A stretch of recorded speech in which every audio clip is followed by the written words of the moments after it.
بسم اللہ الرحمن الرحیم۔ تمام بہنوں اور بھائیوں سے گزارش ہے کہ ایک بار درود ابراہیمی پڑھ لیں۔ محمد بن یوسف فریابی سے مروی ہے کہ میں اپنے ساتھیوں کے ہمراہ ابی سہنان رحمۃ اللہ علیہ کی زیارت کے لیے نکلا، تو جب ہم ان کے ہاں پہنچے تو انہوں نے فرمایا کہ میرے پڑوسی کا بھائی فوت ہو گیا ہے، لہٰذا چلیں اور اس کو تعزیت کریں۔ چنانچہ ہم اٹھے اور اس آدمی کے پاس پہنچے تو ہم نے اس کو دیکھا کہ بہت رو رہا ہے، شور مچا رہا ہے۔ ہم بیٹھے، افسوس کیا اور اس کو تسلی دی، لیکن وہ تو نہ تسلی قبول کرتا ہے نہ افسوس۔ ہم نے کہا تجھ کو معلوم نہیں کہ موت ضروری رستہ ہے، اس سے کوئی چارہ نہیں؟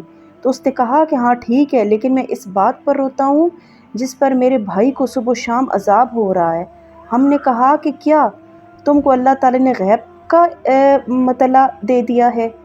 اس نے کہا نہیں، بلکہ بات یہ ہے کہ جب ہم نے اس کو قبر میں دفن کیا اور اس پر مٹی برابر کر دی اور تمام لوگ واپس ہو گئے اور میں اس قبر پر بیٹھا رہا، تو اچانک اس کی قبر سے آواز آئی کہ مجھے اکیلا چھوڑ گئے کہ میں عذاب میں مبتلا ہوں، حالانکہ میں نماز پڑھتا تھا، روزے رکھتا تھا۔ چنانچہ اس کی بات سے مجھے رونا آیا اور میں نے اس کی قبر کو کھولا تاکہ اس کو دیکھوں، تو یکایک قبر سے آگ کی شعلے نکل رہے تھے اور اس کے گلے میں آگ کا توق تھا۔ تو بھائی کی محبت نے مجھے حیران اور افسردہ کر دیا اور میں نے ہاتھ بڑھایا تاکہ اس کی گردن سے وہ توق کھینچ لوں، تو میری انگلیاں جل گئیں اور ہاتھ بھی، تو اس نے جلا ہوا سیاہ ہاتھ دکھایا، پھر اس پر مٹی ڈال دی اور واپس لوٹ آیا۔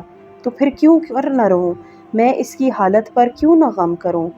ہم نے دریافت کیا تیرا بھائی زندگی میں کون سا برا کام کرتا تھا؟ اس نے کہا کہ زکوٰۃ نہیں دیتا تھا۔